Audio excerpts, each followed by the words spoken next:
start something. Step out in front of it. I cannot think of a organization where they're not trying to find a way, especially from an IT standpoint, to be more valuable to the company.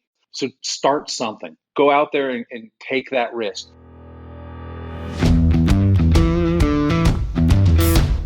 Technology is transforming how we think, how we lead, and how we win.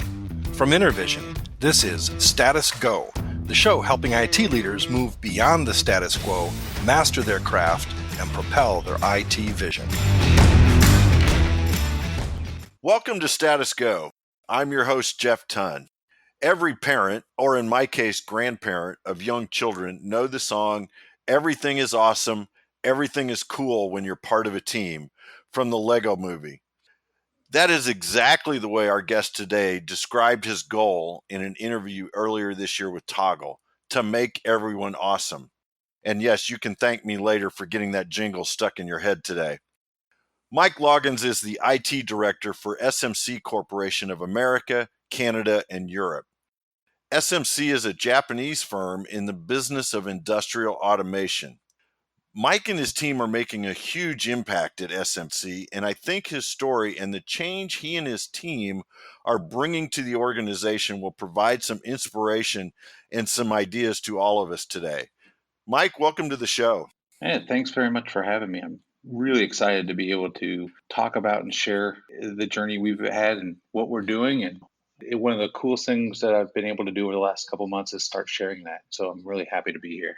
Well, I know when you and I met for coffee, you shared some of that journey, and I think it is an exciting journey and a lot of places for everyone to learn from that. Now, to our listeners, Mike and I have known each other for about 30 years, which means that's about 3/4 of his life. So we go way back. In fact, my oldest son was his younger brother's best friends as they were growing up. So we've spent a lot of time together over the years. But Mike, would you share a bit about your journey with our listeners, how you came to be at SMC and how your career has grown once you got there? Yeah. So it's been my journey at SMC started almost 13 years ago at this point. Before I was at SMC, I was at a local IT consulting firm, a small consulting firm, primarily working with local medical practices and providing IT services there. And we were busy. I was running crazy. I was working 80, 90 hours a week. I had two young kids. Yeah. I was dying. I could not figure out how to keep up. And this job over at SMC opened up. Actually, it was a blind posting, and they were looking for somebody who could lead their IT operations group who had a strong AS400 background. And amazingly enough, 13 years ago, I had that background. So I hopped on it. So I went from that very fast pace and working way too much culture to I think the first 2, 3 weeks there, I worked like 45, 50 hours a week. I didn't have a laptop. So if I was going to work, I had to be sitting in the office. It was fantastic for the first couple weeks. Then Probably felt like you were on vacation. absolutely. And then I think it was about week 3, my wife said, "You've got to figure out something to do. You're driving me nuts. You're home too much. You're I was playing video games. I was doing all these things, but I was starting to feel really unnecessary. That was the first place where I really feel like I started changing at least some norms at SMC. At that point, no one in the office really had laptops. Only some salespeople had laptops. So I became one of the first employees to have a laptop because I needed to work more than 45 hours a week, just to keep my sanity. And at that point, like I said, we were just pretty much trying to keep status quo with our AS400, which is cool 20 years ago. Right. It was acceptable 13 years ago. The really fun thing is once I started in 2006, up until about 2009, like I said, we were in that status quo, but I had a supportive director of IT and some great support from our executive management. And we were able to start working on things that would really take us into the future, like doing HA in our systems, co-located facilities, starting to look at leveraging tools other than the AS400 to operate our business, and just on and on. In 2009, we built our new facility up in Noblesville, Indiana, And that was a huge changer. I mean, we went from, I think, a 300,000 square foot facility, 400,000 maybe, to almost a million square feet. And I got the opportunity to design and architect the network and the infrastructure, IT infrastructure from that from the ground up. We implemented a full wireless network, full voice network, things like that. Um, so I once bet that was again, fascinating to be a uh, part of the building process. Not very many IT leaders have a chance to design their network literally from the foundation up. That's pretty cool. absolutely, it was really cool, and it reminded me how much I needed geometry. So when kids tell me that they don't use math, I now realize that I use geometry like every day, and especially when I was working on that build out. So, but once again, I got the opportunity from SMC to try new things. In 2010, we had a change in IT leadership, and I was put in the de facto, temporary director of IT while we were trying to figure out what we needed to do. In 2012, that became my position permanently of director of IT for the US. And at that point, IT was very federated. We'd almost become where you had IT operations sitting in IT, but almost everyone else was sitting in a business unit directly, Ah, which yep. sounds cool. It's a great concept, but what ended up happening is we ended up creating all these technical silos. Right. And especially since some of them were developers, we had people doing development work in the same system, but we were lacking an enterprise point of view for everything. So we were able to reconsolidate that in the US. And we just started working down the path of really trying to understand where the company was going to go in the next year or year and a half, and trying to make sure that we were ready for it, whether we've already built the infrastructure, added the applications, or trying to make sure that we're ahead of the game from a support standpoint. And that sometimes is a fruitless exercise because our business changes so frequently. But for the most part, that worked out really well. We consolidated U.S. and Canadian IT operations, and then ripped out our AS400 from a production system in 2016 and put it in a new ERP system. We went from an AS400 to a Windows-based system. All the technology underneath was just ripped out. So we went down a whole path of what can we do? What's the next thing we can do here? What's the next best thing that we can provide? So, how did you end up getting responsibility for the European part of the Yeah. business as well? When did that come along? Yeah, so around 2015, they had added some IT leadership in Europe to try to do similar things that I was doing in the US. And in 2017, it was decided that wasn't working out for the company. So, because I'd had a relationship with him as well, since he and I worked quite a bit together, and I had started working quite a bit with some of the executive leadership in some of the European countries from an advisor standpoint and meeting them as in the course of working in a global organization, I was asked to take over that role. When that role started, it really only covered about 6 countries, and we were only offering the shared services that were being used across Europe, and that was once again fairly fragmented. But spent the first year just learning. I think I had about 20 bosses when I was over there, so trying to figure out how to get anything done during that period, Uh huh. and then we just decided to go for it and launch a strategy of unifying IT in Europe and doing it not just by unifying Europe, but unifying the North American operations as well. So we started about a year ago, getting the IT groups together virtually and talking and making sure we understand what's going on at the local level, what we're doing at the shared level, what are we doing in the U.S., and started changing how we really try to show value to the business to get them to kind of move with us. And then last year in November, we did something that I'm still really stoked about, and it's the first of many. We've got all of the IT management in Europe, as well as several IT leaders from the US. We all got together in Barcelona, Spain, Mm-hmm. face to face, and got a chance to really learn and start working as a team, talk about the issues that are important, and work together to figure out a solution rather than just having one person go run with it and hopefully everyone else joins in. I remember when you posted that either on LinkedIn or Facebook. I was so jealous because when I have a team offsite, I do it at Fort Harrison State Park in Indianapolis. You do it in Barcelona, Spain.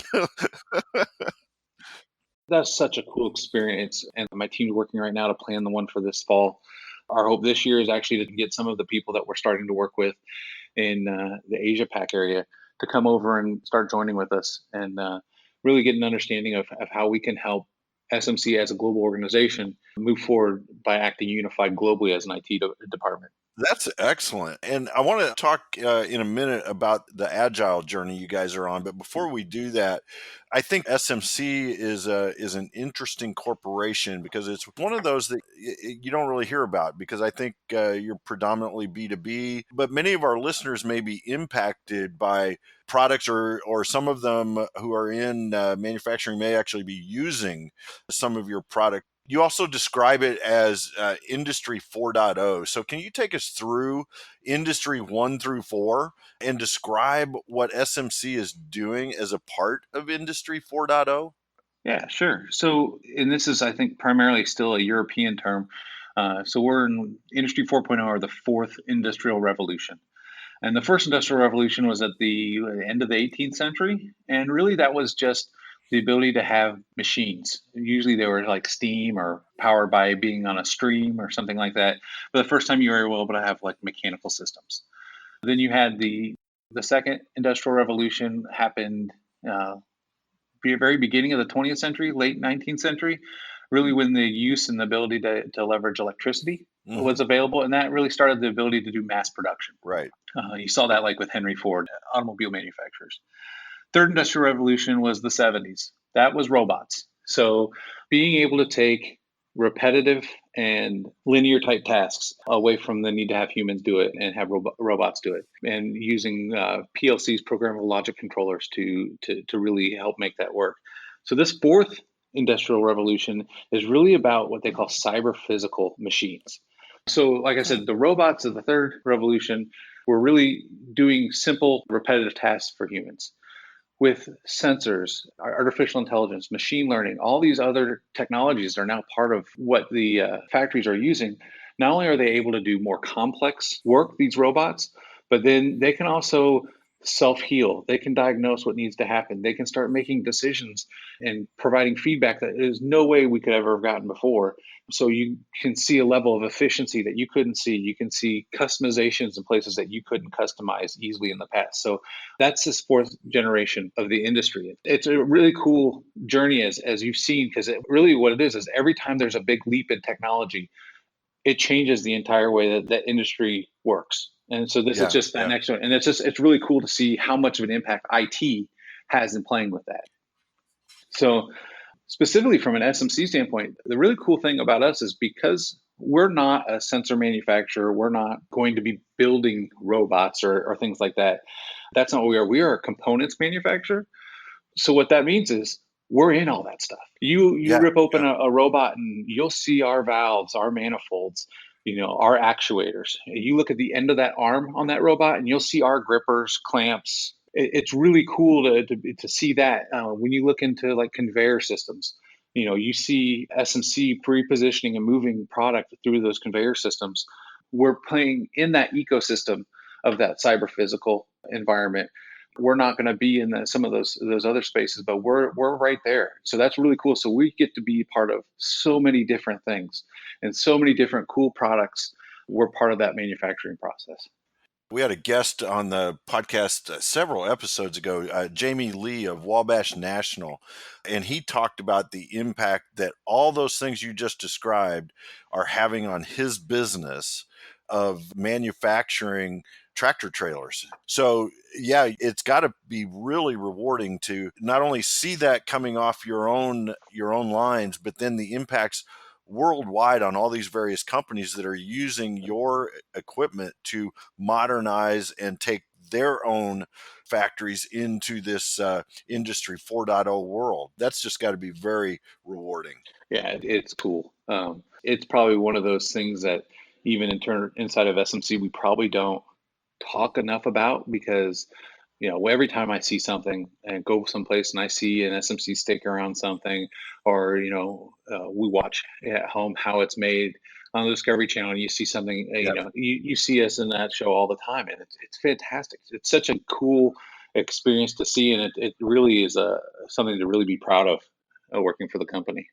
Well, and if you're watching that at home, showing your kids that, hey, this is what dad does, Yeah, that's got to be really cool. Kids don't have a chance all the time to see what their parents really do, especially since it's on TV, which makes it yeah, even cooler. Yeah. absolutely.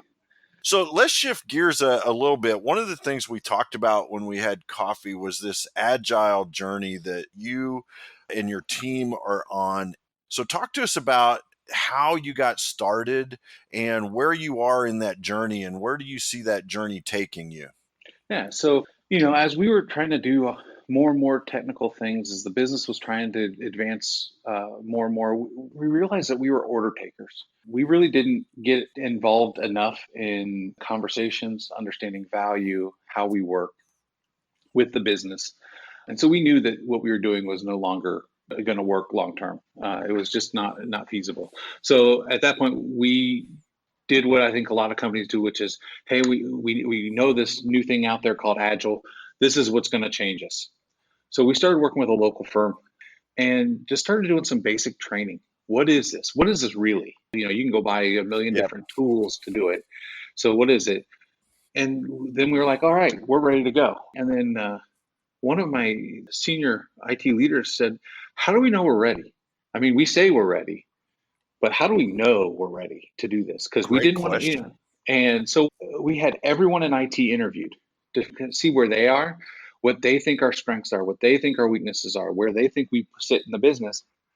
And the results of that were amazing. It showed us that we were probably not ready to do what we wanted to do, but also showed us that we needed to change and do something different. So I'm very much about autonomy. I don't think if I'm sitting and having to tell you everything you're doing, I think that's a waste of good talent. So, there was a lot of sense of autonomy.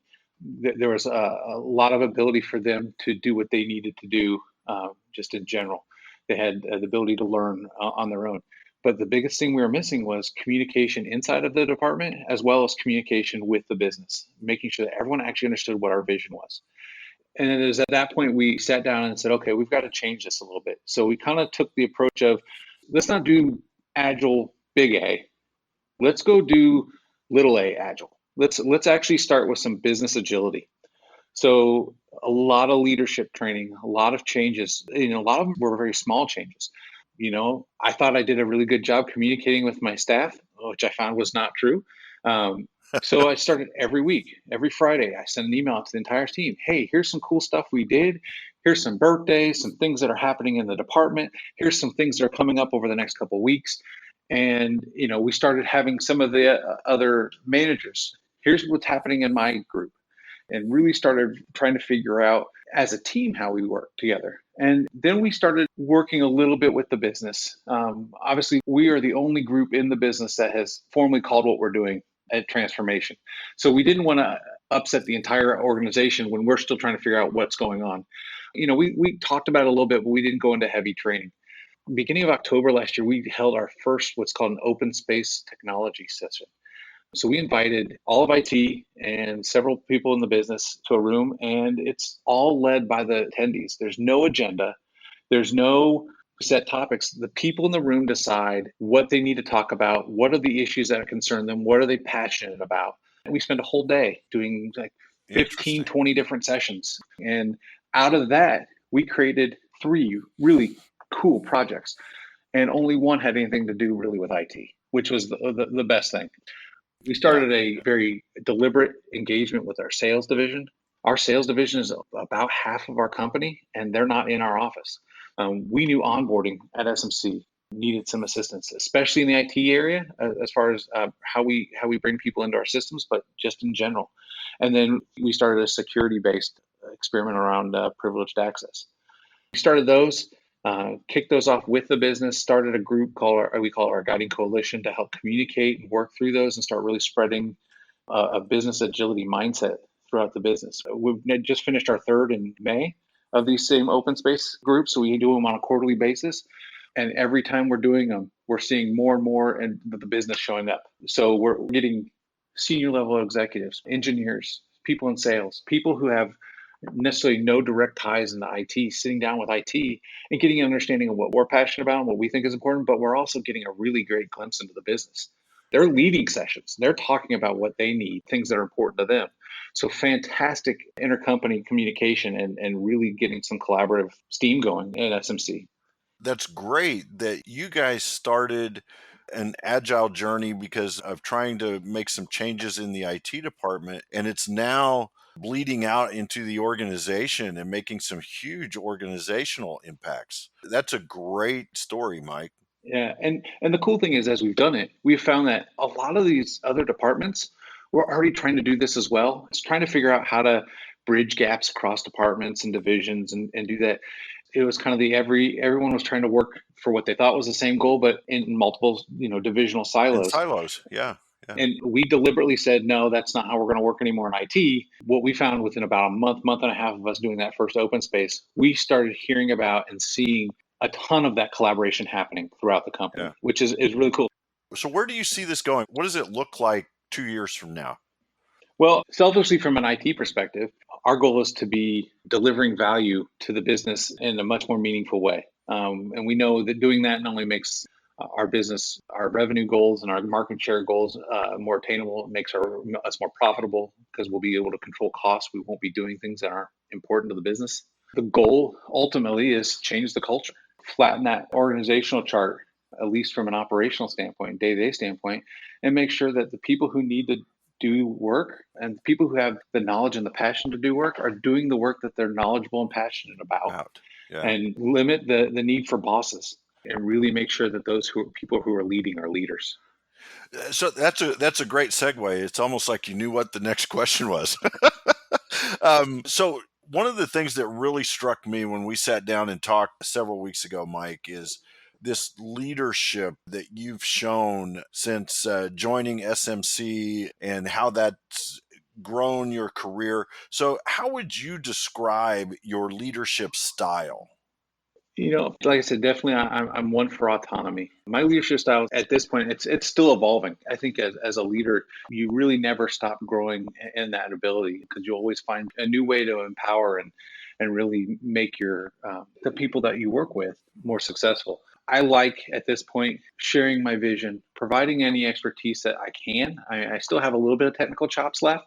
I haven't totally lost those, but I think a lot of what I'm trying to do now is finding passion and finding value and trying to align them. And one of the biggest things I've learned over the last year is people, as much as this sounds cliche and you all know it, but really people are the most important thing in what we're trying to do. Yeah. Yeah. It's not our technology. It's not what tool we're using. It's the people, and really honing in on making that the most important thing in IT is the people that are working with us, the people that are working inside of IT as well. But from a leadership standpoint, I've grown from the expert leader. Everyone does what I do because I can do it. I can do everyone's job. I have the Hmm. technical skills to do this. Everyone just follow me, to really being able to get out of the tactical arena and really start focusing on strategic goals and vision. And as my purview has extended farther and farther out from Noblesville, it's really taking that vision beyond just a strategic standpoint and really looking at how do we want to mold IT, and then how do I want to contribute and mold SMC. So I feel like that's probably a fairly natural progression for a leader. I always want to know what everyone else is passionate about. This is kind of what I'm passionate about. Hmm. I get a lot of Yeah. joy out of seeing my staff get better. I get a lot of joy of seeing them do things that they're passionate about. Technical wins are great. We all enjoy them, but they're short. They don't last very long. But seeing somebody accomplish something that they want to, that just lasts forever. Right. I find that one of the hardest things to do for an IT leader or a technology leader is at some point you realize that you're no longer the smartest person in the room and that you've got to figure out exactly what you said. You get more satisfaction in your career and your job watching others grow and be successful. That's why I find leadership is such an interesting thing. And what I mean by that is, there's this debate that goes on in some circles about, are leaders born or are they made? And that kind of goes back and forth because no kid ever sits around when they're 5 or 6 years old and says, hey, when I grow up, I want to be a leader. But yet many people begin to rise to the front, if you will, and become those leaders, and people are drawn to follow them. So talk to us a little bit, Mike, about how you did it, how you went from that young teenager that I knew a zillion years ago. Where did your leadership begin to develop? Well, I didn't realize this until probably way too late to be able to say thank you, but it was modeled by my dad first and foremost. I mean, my dad had been some type of a leader, whether it be at his job, in his industry, in church, in athletics, Right. since I was born. It was modeled to me. I still wouldn't say I was born into leadership, but I think that idea of what it is and what it's not had always just been there. I just needed to realize what I'd been seeing and what it actually meant. What you're Yeah, seeing. Yeah. I kind of Yeah. had to be awoken Yeah. to that. Yep. So, but like I said, that's my dad. You really don't pay a lot of attention to that until like I said, it's way too late to be able to say, Yeah. hey, thanks Yeah. for all that modeling. My first real big, I'd say, leap into any kind of leadership was at First Baptist Church. I started when I was 14 years old, working in the summers at the church doing groundskeeping. So mowing, cleaning curbs, painting curbs. Yep. Yep. I worked that job all throughout high school and most of college. So as I grew into that job, the head of the grounds there, his name is Al Heiser, I noticed he started leaving, at the end of the day when I showed up. And you start realizing that, it used to be I'd come into his office, I'd get a list of things to do, and I'd go and just check them off the list. And I'd come back to him at the end of the day, we'd go over it and we'd be done. Then I started realizing it was more of he'd give me the list, we'd talk about it, and then I turn around and he went home for the day. I mean, it Yeah. was 5 o'clock in the afternoon, so he went home. And so it was up to me to get stuff done. And if I didn't get things done or didn't do it right, I heard about it the next day because everyone saw it in the church the next morning. Yeah. So Yeah. it really put a lot of accountability on me to make sure I was doing what I knew how to do. I realized later he stopped giving me the lists. I started figuring out, okay, I know what's going on Wednesday. I know what's happening Wednesday night. So I know what needs to happen Thursday morning. So I knew what I needed to get done. I started getting that accountability and that autonomy that really helped me at least get that confidence up. Then all of a sudden, other high school kids started showing up. And it went from he'd give them a list to, hey, Mike, just tell them what they need to do. So all of a sudden, I was not only accountable for myself and the work I was doing, but then all of a Yep. sudden, I became accountable for these other people and trying to figure out how to do it in a way that was not me just giving out tasks or harping on people, trying to find ways to do it so we had a good time. How do we make sure we Yep. can do these 10 things, but still take a 15-minute break to chill out and talk and tell jokes and make work a really good experience? Obviously, most of those kids who work with me were in my youth group, so they're already friends. So, you also don't want to be the jerk Right. friend, and that just kind of continued on. So you realize that, okay, I can handle the accountability of working by myself. I understand how to be autonomous. And then, hey, I know now how to work with people in a way that we can get things done together. And I learned real quickly, I like either working with Yeah. or helping them so they can start being autonomous and being accountable on their own. Once again, didn't really realize how much that impacted me until I got into management. It really wasn't until like the last 5, 6 years at SMC that I really started looking at how I manage, how I interact with not only all the employees in IT, but with other directors and other management throughout the company to really see the impact that those two men had on my life and my journey. It's just really cool to see that, okay, something I learned having to mow 40 acres 25 years ago is really affecting and impacting how I am trying to lead a large global IT organization today and what it means going forward. That those same skills, that same behavior and modeling is just maturing. It's not Yeah. different at Yeah. all. So that's really cool. That is such a great story. And Mike, I have to tell you, after you told me that story, I did a couple of things. One is I reached out to some of the other kids that had been in that program working for Al, and they said pretty much kind of the same thing, that that was such a huge impact on them. They learned leadership, they learned accountability. So I sat down with Al for lunch and asked him point blank, hey, did you know what you were doing was growing leaders? And he kind of chuckled in the way that only Al can chuckle. And he says, I was just trying to teach them stuff that would be valuable in their life in the future. And man, that so sums it up. So that's a great, great story. We could go on forever, but I want to bring this to a close for today. Would love to have you back on the show, maybe on a future episode as we look to the next season and what we're going to be talking about. But for our listeners today, whether they're leaders or those who aspire to be leaders, what's a one piece of advice you can give them, something that they can start doing today that will help them on their leadership journey? So I'm going to give two because the first one's real easy. Remember that people are people, especially in IT. That changes perspective and makes you more valuable as a leader or a future leader, and also makes you much more flexible going forward. But the one thing I've learned is start something. Step out Yeah. in front of it. I cannot think of a organization where they're not trying to find a way, especially from an IT standpoint, to be more valuable to the company. Culture is a really big topic right now inside of all organizations. And there's not an organization out there that doesn't want to either maintain and grow their culture in a way that is more meaningful or change their culture to one that is more meaningful. So start something. Go out there and take that risk.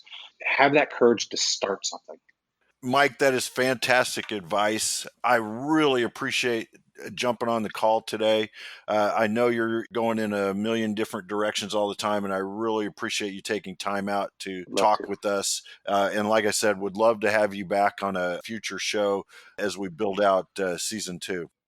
For our listeners, if you have a question or want to learn more, visit intervision.com. The show notes will provide links and it'll have contact information for Mike if you want to reach out to him. Awesome. This is Jeff Tunn for Mike Loggins. Thank you very much for listening. You've been listening to the Status Go podcast. You can subscribe on iTunes or get more information at intervision.com. If you'd like to contribute to the conversation, find Intervision on Facebook, LinkedIn, or Twitter. Thank you for listening.